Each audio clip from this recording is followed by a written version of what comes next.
It's my belief that luxury is both inclusive and exclusive. I think luxury is for everyone every day. It's just that our definitions of luxury are different. We all have the privilege of being able to roll out a red carpet experience for our clients, for our team members. What I believe is that it's really luxury is about the human connection. And now more than ever before in our digital AI world, John, I think we're all craving that human connection. Hello and welcome to another episode of the Duct Tape Marketing Podcast. This is John Jantsch and my guest today is Neen James. She's a globally recognized leadership and customer experience expert, sought after keynote speaker and author. She has worked with Fortune 500 companies and fast growth businesses alike, helping them turn ordinary interactions into extraordinary results with a focus on attention, intentionality, and luxury levers that we're going to talk about today. He is passionate about making businesses more memorable, profitable, and impactful. And we are going to unpack her latest book, Exceptional Experiences, 5 Luxury Levers to Elevate Every Aspect of Your Business. So, Neen, welcome back. G'day, what a treat it is to be back with you. It's been a minute since we got to play like this. That's right.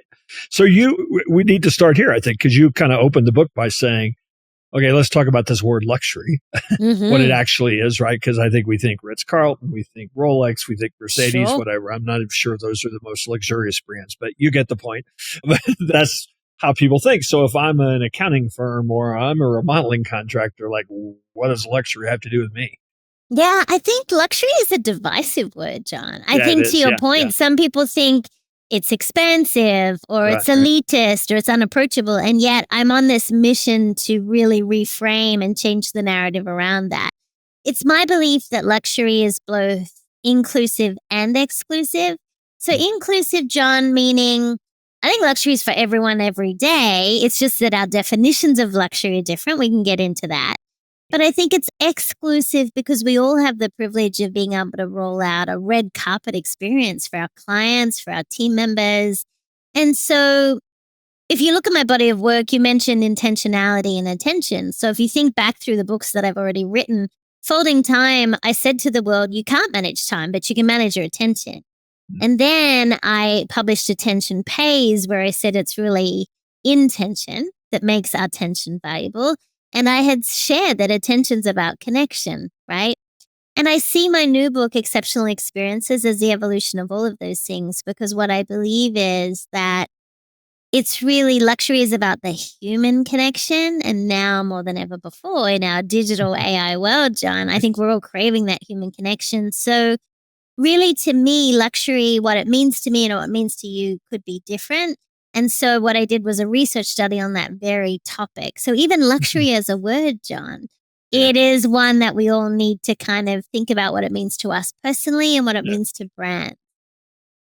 Yeah, and I think a lot of people jump immediately to, gold plating or something. I mean, like the tangible things, right, of luxury.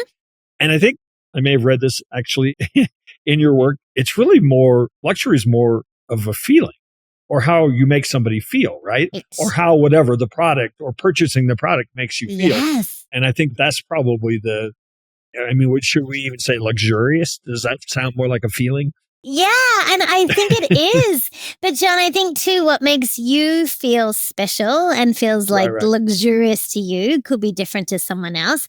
But we all have this power. I assure you it is. We have this power to create these experiences for others, which is why the book has been called Exceptional Experiences, because I think one of the things that I did when I did this proprietary research study, the only one of its kind in the world, and while people had different versions of what luxury is, they have different mindsets, John.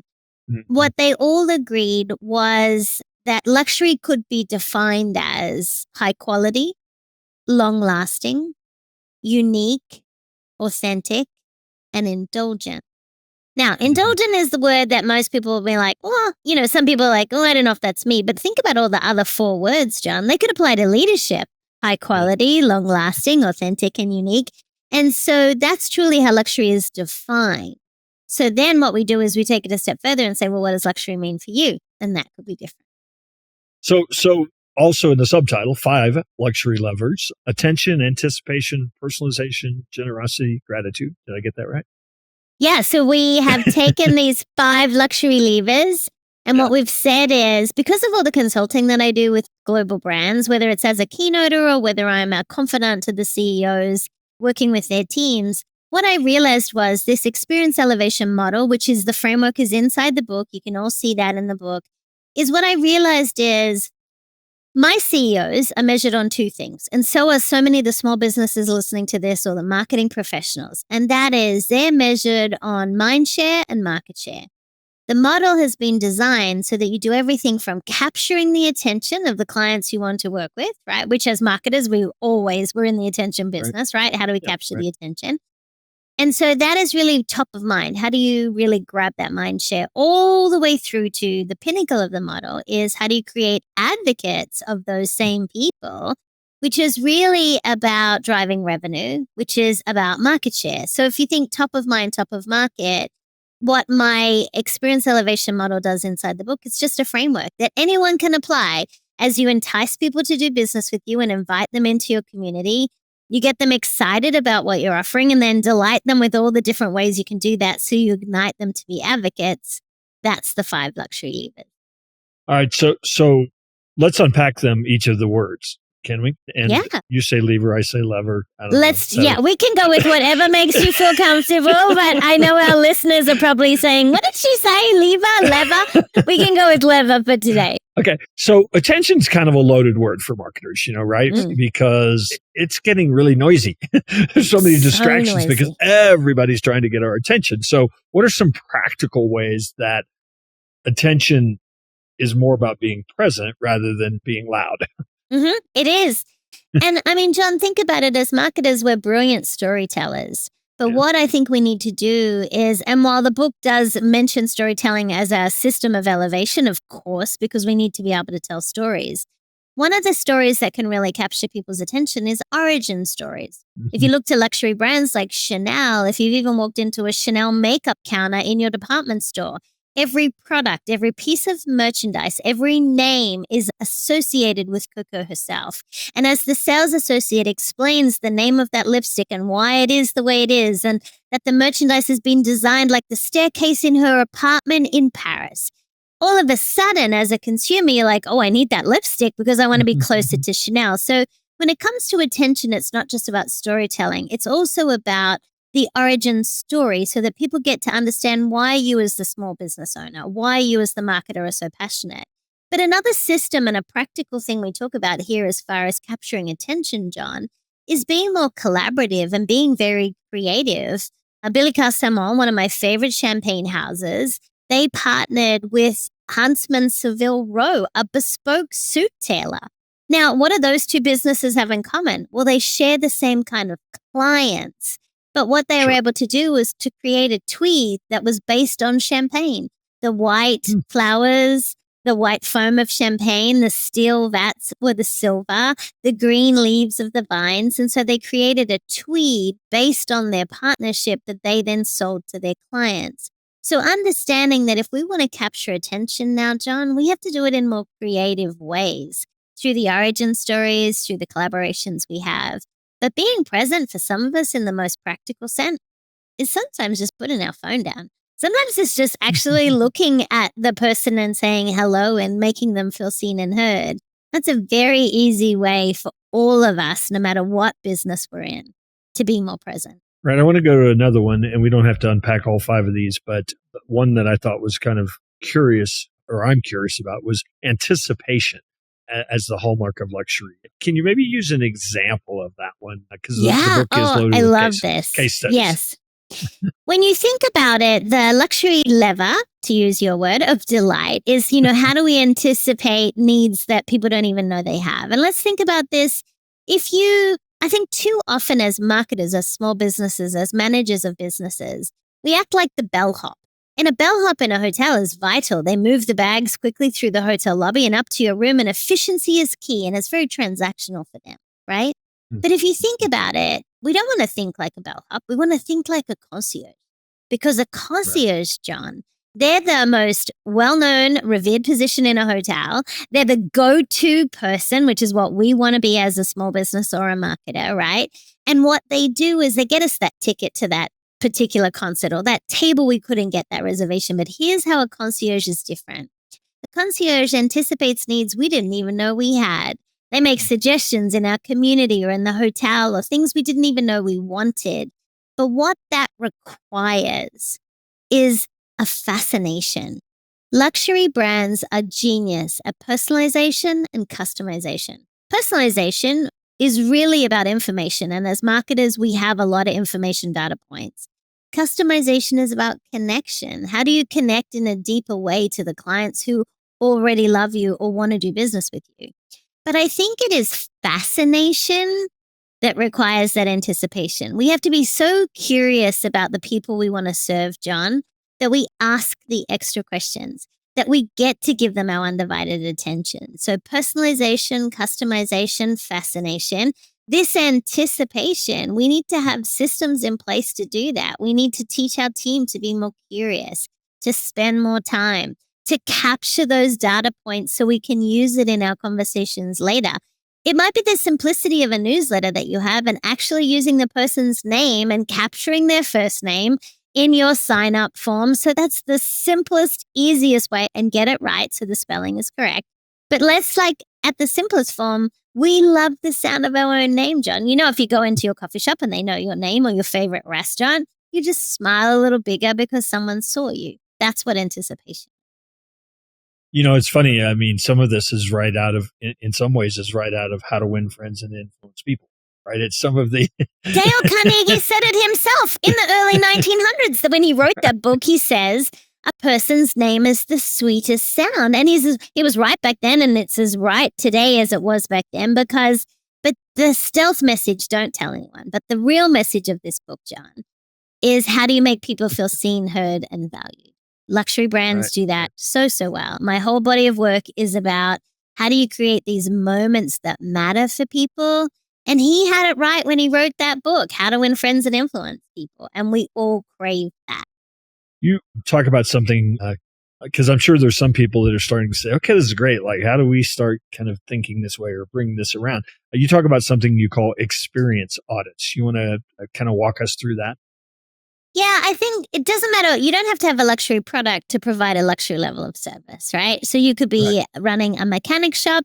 I use this same consulting model when I'm working with the emergency rooms for some of my hospital clients. So you can apply these 5 luxury levers at any business. It's really about finding the system of elevation that makes the most sense for you and what you're trying to achieve. But an easy experience audit is maybe you could even find out what the luxury points are not. What doesn't feel like luxury in your business? If there's too many forms to fill out, if the lines are too long, if there's weeds in your garden, if there's dusty old magazines in your reception area, it's very easy to see and look around what's not luxury, John. That's a really easy starting point. I do encourage businesses, regardless of what type of business you have, to, if you want to upskill your team to provide a more luxury level of service, send them to a hotel lobby, give them a budget, get them to order a coffee, and sit and observe what's going on. Do they notice the way the staff move, they dress, they speak, the sounds, the smells, the touch points, the service they receive? Allow your team members to enjoy some luxury so they understand it, and then get them to come back and debrief it with the team. What did they see, hear, smell, touch? What was all of the senses that were engaged in that experience so they can do an audit out into the world as well? I also really encourage my teams, the clients I work with, to have someone mystery shop their business. Now, this is an old technique, yet it's still valid for today, right? Mystery shop your competitors. Have someone mystery shop your business and then do a bit of a readout so the team get to hear this was their experience. There's so many ways you can do an experience audit. It's funny. When I think back in hindsight, some of the best experiences, luxury experiences I've had, the place wasn't trying to be that. They weren't trying to put that on as like, oh, we're very, like you said, exclusive. They just did everything. In some ways, you don't notice luxury, right? Yeah, and it's easy because one of the things that often is associated with luxury is ease. The Ritz they have a preference that you only ever enter your information once. Right. Now let's think about this. Like, I was at a hotel this week. I mean, I travel for a living. That's my job. Some people drive, I fly. It's the same thing. It's just a different form of commute. So I stay in a lot of hotels. And every time I opened my computer, I had to add my hotel room and my name for the Wi-Fi. I mean, multiple times. Think of how often we open and close our computer. And so the Ritz has got it right because they're like, let's just enter your information once. So now the system says, I see you, Mr. Jantsch. I'm so glad that you're back with us. And then that's all you have to do. So sometimes luxury is ease. How do we make it really easy for people to do business with us? Yeah. So, all right, if you were going to, I love doing this to people that write books and they have like 5 key things or 7 key things. And I ask them to pick not only their favorite, but like if somebody came to you and they probably do this at the end of a talk, right? Okay, that's all great, Neen, but like, what's the one thing I need to focus on like for the next 30 days? What would you tell them? I can tell you what my favorite thing is that often gets overlooked. And that is, how do you really engage the 5 senses? Because, John, we all know this, especially as marketers, that our sense of smell gives us a deeper emotional connection to a brand. We can smell a meal or a fragrance from someone who's important to us, and all of a sudden we're transported back. Look at something like the Edition hotels. They have a signature fragrance. If I walk into the Tampa Edition, the Madrid Edition, or the New York Edition hotel, every time I know exactly where I am because they have a signature scent. I would invite people that regardless of what business you're in, how do you engage the 5 senses? And if you're a digital business, if everything's 100% online, think about how you're using the language of sight and smell and touch. And think about how do you elevate that? Look at IKEA. 60% of the purchases at IKEA are unplanned. Why? Because they deliberately appeal to all 5 senses. You smell the meatballs, you walk through the store, you touch the fabrics, you build it yourself. And then $500 later that you didn't even know you needed to spend, you've got a whole lot of to-do list items because you've been shopping at IKEA. They're geniuses at this. So I would say to people, just start with thinking, how do we engage the senses in the lobby, the reception, the collaterals, all of those things? Yeah, I was going to ask you, not just digital businesses. I mean, every type of business is using more automation. We're using AI. We're becoming more efficient. We're in some ways distancing the customer.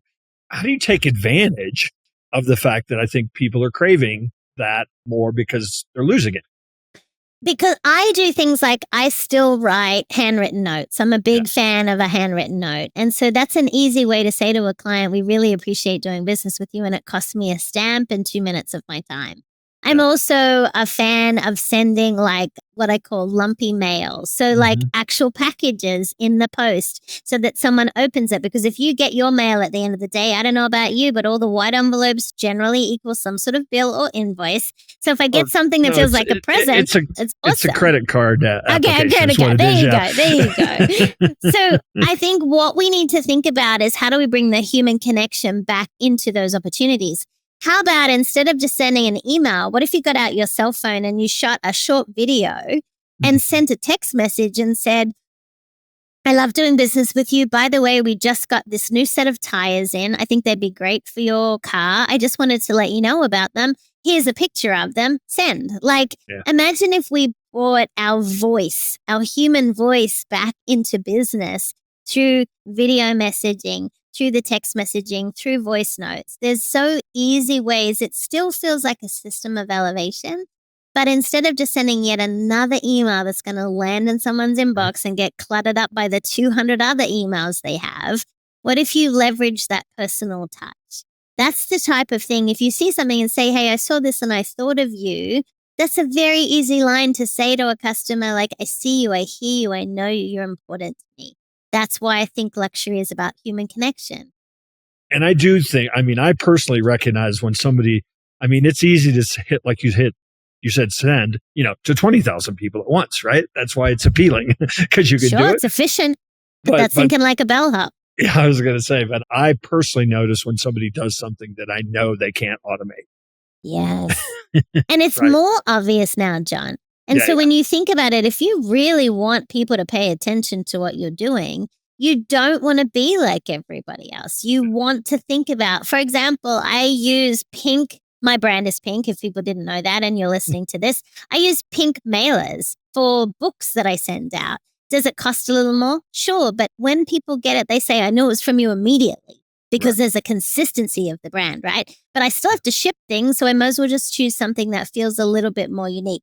I handwrite labels so that they know that it's my handwriting, that I took the time to send it to them. That's why I like to write a handwritten note. That you can't you can, that's not true. You can automate that kind of thing now. But I feel like we have to think about, especially those top tier clients that we're serving. What is it that we're doing for them? It could be the simplicity, John, of having a private event. Maybe, let's say you're going back to the tire shop example, you might be running a tire shop, which does not feel like luxury, but you know what you could do? You could open a little bit earlier for your top tier clients. They could meet the mechanics. They could explain more about the tires and the wheel balancing and how you take care of them and what to do in bad weather. And all of a sudden, you're getting more of an exclusive luxury experience from your local tire dealer. It doesn't take a lot of thought, but it does take effort. Yeah, it's also interesting. I mean, you expect a luxury experience from the bespoke tailor. I mean, that's the bar to entry for them, right? So imagine this business that you're not really expecting that from. What a differentiator, right? Yes, and then because it's so differentiated, the client can't help but tell other people. We used a tiler for a home project many years ago. I cannot tell you how many times I have referred that tiler. They had perfectionism like I've never seen before. They cleaned up. They were so lovely, so polite, well-groomed. And people want that level of service from anyone who's in their home. Sure. But this tiler, he went above and beyond all of that. And so what I want people to think about is luxury, that connection point. What is it you could do to anticipate things people didn't even know they needed, therefore thinking more like a concierge? That we can all do that. We just have to invest the time and energy to think about it in advance. Then you can systemize it. And now we're back to attention. Always about attention, John. So, Neen, I appreciate you taking a few moments to stop by. Where would you invite people to connect with you? Obviously, find out about your work and your latest book. NeenJames.com. You can find out everything there. You can also download a free self-assessment to find out what your own luxury mindset is. It'll take you less than 5 minutes to do it. It's free. So go to the website, NeenJames.com, grab your copy of the book and download the assessment. Awesome. Again, I appreciate you taking a moment, and hopefully we'll run into you one of these days out there on the road. I would love that. Thank you for everything you do in the world, John.